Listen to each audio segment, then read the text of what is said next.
put on this blindfold, Matt. I need you to trust me. I'm gonna teach you head movement, intuition. You're gonna use your senses, the tips of your hairs, and you're gonna feel where the enemy's coming from. Let's go. Prepare yourself. What was that? What'd you hit me with? Stay focused. You're worrying about outworldly issues.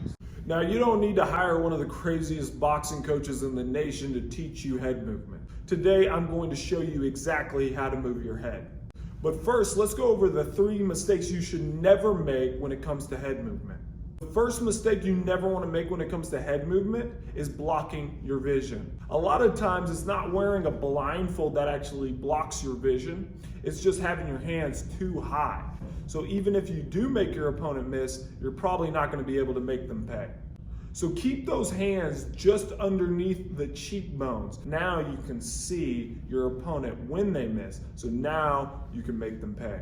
The second mistake you never want to make when it comes to head movement is having your hands down completely. Now you want to have your hands right at your cheekbones when you slip.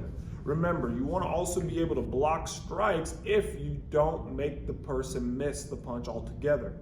The third and final mistake that you never want to make is slipping from a bad position. Now, when you slip, you want to always have your base underneath you. You want to pivot your feet or move your feet, and you want to slip in a way to where you can make your opponent miss and you can also make them pay.